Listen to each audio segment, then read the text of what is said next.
પત્ની કાળુભાઈ જાલિયા અને તેમના 4 વર્ષના પુત્ર કિશનનું દિવાલ પડતા મોત થયું. ચીઠિયાવાડમાં જૂનું મકાન તોડતી વખતે દિવાલ ધરાશાયી થઈ. આ દુર્ઘટનામાં પિતા પુત્રને ગંભીર ઇજાઓ થઈ.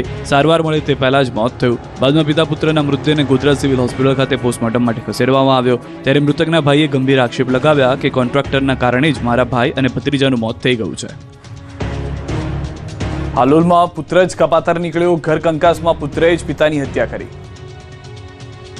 હાલોલના એક પરિવારમાં ઘર કંકાસ લોહિયાળ સાબિત થયો. એક ક્રૂર પિતાની તેના જ પુત્રએ હત્યા કરી નાખતા હાહાકાર મચી ગયો.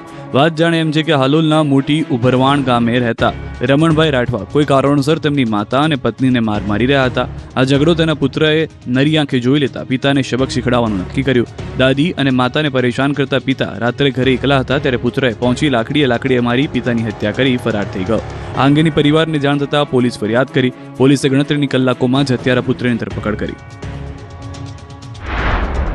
અમદાવાદમાં કારચોર ગેંગનો આતંક વધી રહ્યો છે. વસ્ત્રાપુરના કોર્ણાક ટાવરમાં પાર્કિંગમાં રહેલી મર્સિડીઝની કારની ચોરી થઈ હતી. કારમાં આવેલા શખ્સો કાર ચોરી ભાગી ગયા.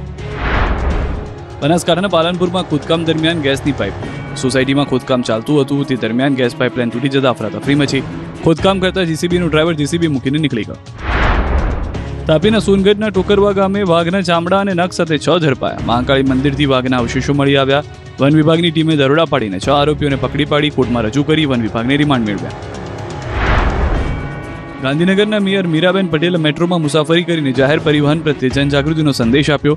મીરાબેન પટેલે આજે પોતાના નિવાસ સ્થાનેથી ગાંધીનગર મહાનગરપાલિકાની મુખ્ય કચેરી સુધી જવા માટે મેટ્રોનો ઉપયોગ કર્યો હતો. મેયરે તેમના નિવાસ સ્થાન નજીક રાયસન સ્ટેશનથી જૂના સચિવાલય સ્ટેશન સુધી મુસાફરી કરી હતી.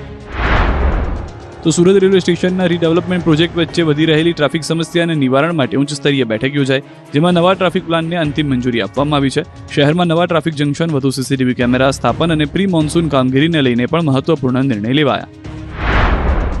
આ તરફ જૂનાગઢ એસટી બસ સ્ટેન્ડ ખાતે પરિવહન રાજ્યમંત્રી પ્રવીણ માળીએ ઓચિંતી મુલાકાત લઈને સુવિધાનું નિરીક્ષણ કર્યું. મંત્રીએ મુસાફરો સાથે સીધો સંવાદ સાધી સુવિધાઓ અંગે પ્રતિભાવ મેળવ્યા. મંત્રીએ બસ સ્ટેન્ડના સ્ટોલ ધારકો અને વેપારીઓ સાથે આત્મીય વાર્તાલાપ કર્યો. સાથે જ મુસાફરોને પડી રહેલી હાલાકી અંગે પણ જાણકારી મેળવી હતી.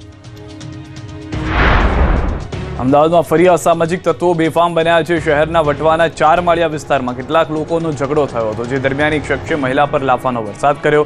તેણે માત્ર 7 જ સેકન્ડમાં મહિલાને 6 તમાચા માર્યા. મહિલાએ પ્રતિકાર કર્યો, પરંતુ યુવક 1નો 2 ન થયો. મહિલા સાથે મારામારીની ઘટના કેમેરામાં કેદ થઈ ગઈ. બીજી તરફ એક વૃદ્ધ વ્યક્તિ ઝઘડા દરમિયાન બેભાન થઈ ગયા હતા, જેમને લોકોએ પાણીનો છંટકાવ કરી અને જગાડવાનો પ્રયત્ન કર્યો હતો. દાવો છે કે 2 દિવસ અગાઉ મારપીટની ઘટના બની હતી, જેનો વિડીયો હવે વાયરલ થઈ રહ્યો છે.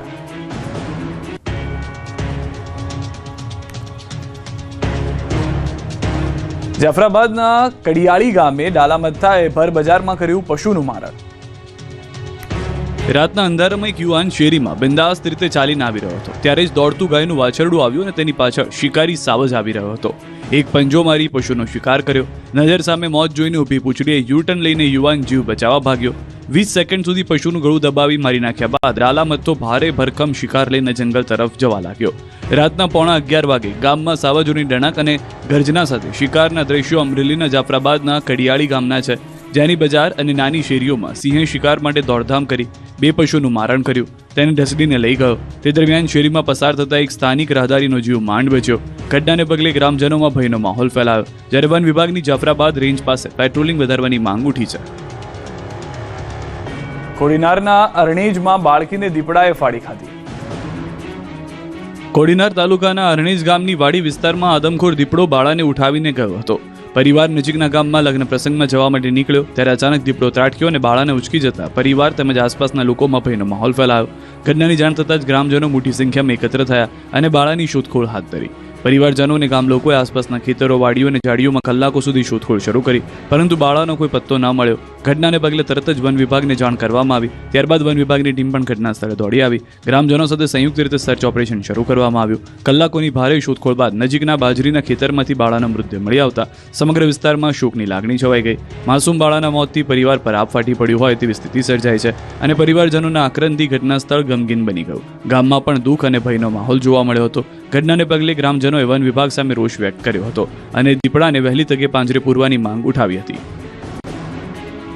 કાળઝાળ ગરમી વચ્ચે ઠંડક મેળવવા પ્રવાસીઓ દ્વારકાના શિવરાજપુર બીચમાં ધુબાકા મારતા જોવા મળ્યા.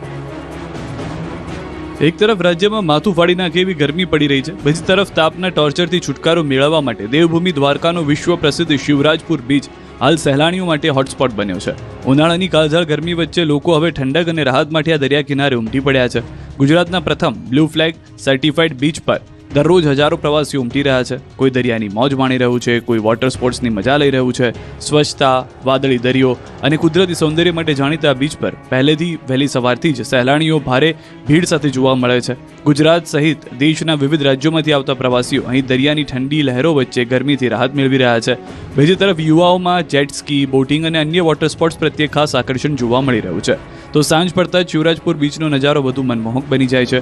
સૂર્યાસ્તના અદ્ભુત દ્રશ્યો કેમેરામાં કેદ કરવા સહેલાણીઓમાં ભારે ઉત્સાહ જોવા મળી રહ્યો છે. બીચ પર આવેલ લાઇટ હાઉસ પર સહેલાણીઓમાં આકર્ષણનું કેન્દ્ર છે. ઉનાળાની કાળઝાળ ગરમી વચ્ચે શિવરાજપુર બીચ હાલ સહેલાણીઓ માટે ઠંડક અને મનોરંજનનું બેસ્ટ ડેસ્ટિનેશન બન્યો છે. દ્વારકા આવતા સહેલાણીઓ એકસાથે બે લહાવા ઉઠાવી રહ્યા છે. સૌપ્રથમ શ્રી કૃષ્ણનગરી દ્વારકામાં આવી દ્વારકાધીશના ચરણોમાં શીશ ઝુકાવી પ્રભુની પ્રાર્થનામાં લીન થાય છે. ત્યારબાદ શિવરાજપુર બીચનો આનંદ માણે છે. એટલે એક જ સ્થળ પર ભગવાનના દર્શન અને ગરમીમાં ટાઢક માટે પહેલી પસંદ દ્વારકા નગરી બની છે. મિડલ ઇસ્ટમાં યુદ્ધના કારણે કેરીની નિકાસમાં ધરખમ ઘટાડો, કેરીના ખેડૂતોને ભારે નુકસાન. ઉનાળો જામતા જ કેસર કેરીની સિઝન બરાબરની જામી ગઈ છે. વિશ્વ પ્રસિદ્ધ કેસર કેરીની વિદેશની એક એક ખૂણામાં નિકાસ થાય છે. પરંતુ આ વખતે અમેરિકા, ઈરાન અને ઇઝરાયલ વચ્ચે ચાલી રહેલા યુદ્ધના કારણે કેરીના નિકાસમાં ધરખમ ઘટાડો થયો. યુદ્ધને કારણે gulf country, US, UK, Canada તેમજ અન્ય દેશોમાં કેરીની નિકાસ ઘટી છે. તાલાલાથી દર વર્ષે અત્યાર સુધીમાં 300 થી 500 ટન કેરી એક્સપોર્ટ થતી હતી, જે આ વખતે માત્ર 150 ટન પણ નથી થઈ. તાલાલા મેંગો માર્કેટ દ્વારા અત્યાર સુધીમાં 150 ટન કેસર કેરીની વિદેશમાં નિકાસ કરાઈ છે. 3 કિલોના બોક્સ પેકિંગમાં કેરીની નિકાસ કરવામાં આવે છે. છતાં કાર્ગો શિપ ન મળવાને કારણે શિપમેન્ટ અટક્યું છે. આ વર્ષે 500 ટનથી વધુ કેસર કેરીનું Australia, Dubai, Saudi Arab, Abu Dhabi અને અમેરિકા સહિતના દેશોમાં એક્સપોર્ટ થાય તેવી સંભાવના હતી. પરંતુ ઈરાને યુદ્ધને કારણે દરેક ગણતરી ઊંધી વળી ગઈ છે. કેમ કે ખેડૂતને વિદેશમાં કેરી મોકલવામાં સારા એવા ભાવ મળે છે, જે આ વખતે બંધ થતાં સારી ક્વોલિટીની કેરી સ્થાનિક બજારમાં સસ્તા ભાવે વેચવા મજબૂર થવું પડી રહ્યું છે, જેથી ભારે નુકસાની થઈ રહી છે. ઊંટડીનું દૂધ વેચીને 9 કરોડથી વધુની કમાણી